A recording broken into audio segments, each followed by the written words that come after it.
Børnearbejde. Er det egentlig en dårlig ting? Man kunne argumentere for, at børnene faktisk har det bedre, end hvis de intet arbejde havde, og bare gik på gaden og måske blev voldtaget. Derimod kunne man sige, at det ville være bedre, hvis de netop gik på gaden, for så havde de det mindste deres frihed. Vil børnearbejde være i orden, hvis børnene arbejdede under gode forhold, hvor de samtidig gik i skole og havde noget fritid? Er børnearbejde i virkeligheden det rene ondskab, eller er det godt, at det eksisterer? Argumenterne for og imod er mange, og for at gå mere til bunds i denne diskussion, har vi en debat mellem Ulrik som uddannet anlægsgartner og Ditlev som er HF-studerende. Velkommen. Lad os bare gå direkte til første spørgsmål. Ulrik, hvad er din mening om børnearbejde? Jeg synes, børnearbejde det er godt. Det er med til at gavne de lande, der benytter sig af børnearbejde, fordi at man kan sige, at de unge de bliver holdt fra gaden. De får et arbejde, hvor de kan tjene penge til deres familier. De kan sørge for, at der kommer mad på bordet hver eneste dag. Og dem, der så ikke har noget arbejde, de ender jo som regel med at begå kriminalitet eller blive voldtaget. Så det er på en eller anden måde, så kan man sige, at børnearbejde det er rigtig godt for de lande.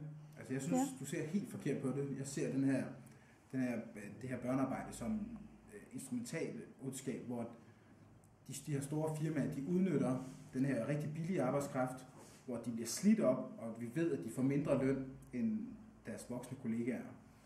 Altså de her børn, de kommer ikke til at have nogen fremtid. Jamen jeg synes overhovedet ikke, det er ondskab. Jeg synes, det er godt, at firmaerne udnytter den arbejdskraft, der er i de lande der, så der ikke er kriminalitet og der er ikke fattigdom. Fordi at det, at de har et arbejde, det er jo med til at sikre dem, at de har en eller anden form for indsigt og kan købe noget mad. Så nej, jeg synes ikke, det er ondskab. Hvad kan vi så gøre for at undgå børnearbejde?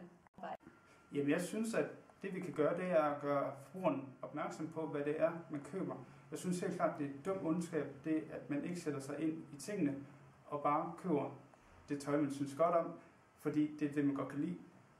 Jeg synes, at man så som forbruger har et ansvar at sætte sig ind i de forhold. Jeg synes ikke, det er ondskab, at firmaerne benytter sig af børnearbejde. Det er kun godt, men jeg synes, at det er dum ondskab, at forbrugerne ikke er opmærksom på det.